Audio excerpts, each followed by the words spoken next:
Good afternoon. This is Micah with Madison County Weather Updates. Doing a quick True View exterior severe outlook. I'm doing this from my office, so if there's a lot of background noise, please pardon that. I'm doing this right at the tail end of my lunch.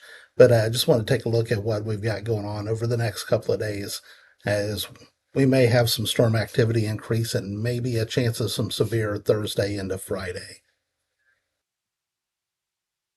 I'm gonna jump straight up to the day three because there's nothing really going on today or tomorrow. This is Thursday. It ends, if you look in the upper corner of these, I'll tell you they're valid until this is through 7 a.m. on Friday. So it says Thursday, but this is really Thursday into Friday. We're in a marginal risk for severe. I kind of expect that maybe this slight risk might get pulled east as we get closer to the time, and the timing works out a little bit better. But we're in a marginal risk for severe. At this point, it really looks like it's maybe going to be a line of storms. I'm really thinking damaging winds are probably going to be the main threat with these. And I'll show you a couple of model outputs here in just a minute, just for the sake of things. But we'll keep an eye on this as this gets a little closer and the threats with it become a little more known. But again, right now, I'm thinking this is going to be more of a damaging wind, maybe hail threat.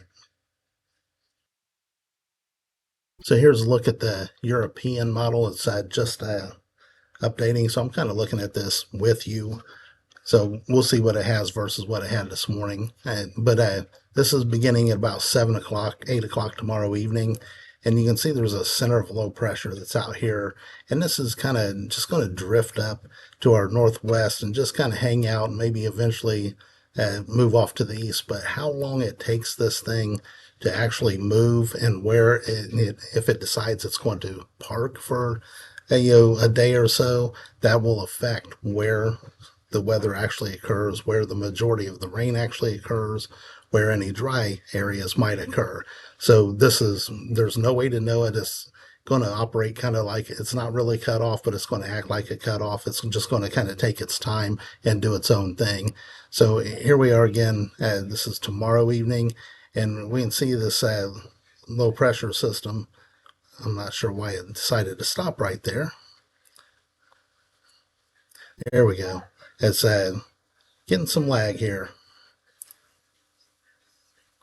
All right, so let's stop this and come back. I apologize for that. I'm not sure what it's doing. So again, we'll go back. This is Wednesday afternoon, then getting into Wednesday evening, into early Thursday. We see the slow pressure out here kind of making its way up. And you can see that it moves up kind of, the Euro has it going up into the Minnesota to Wisconsin area. Thursday afternoon, some pop-up storms could occur. Again, where this low pressure is going to affect where this kind of line is.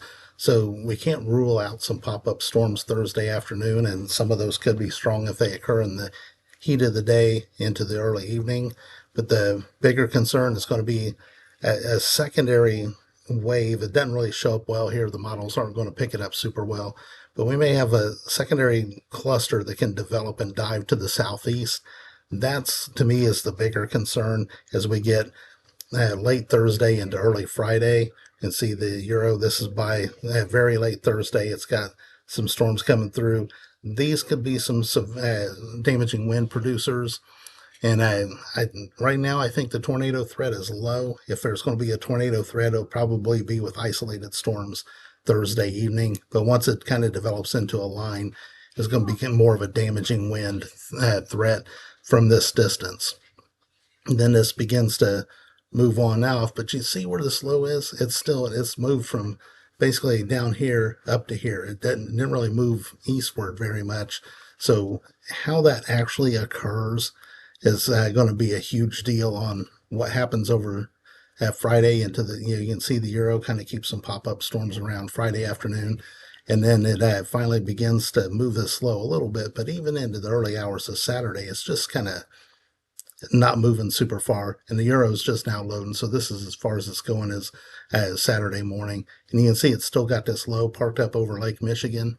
If that actually occurs, then we'll have to watch Saturday for some pop-up stuff as well. So again, that's the models are just now loading. The afternoon runs are just now loading. But I just wanted to give you a visual of what might occur. Again, this is the European take. I'm sure the GFS is different, but they're trying to iron this out. It's still 3 days away. I just wanted you to know early on that one, though there are going to be a lot of rain icons and storm icons on the forecast, it doesn't mean it's going to be nonstop rain. And two, we need to be watching, depending on how this low pressure sets up, where it sets up, possibility for some severe storms Thursday evening into early Friday. So I'll update you as that develops more. And in the meantime, this is Micah Mitchell with Madison County Weather Updates. Have a great day.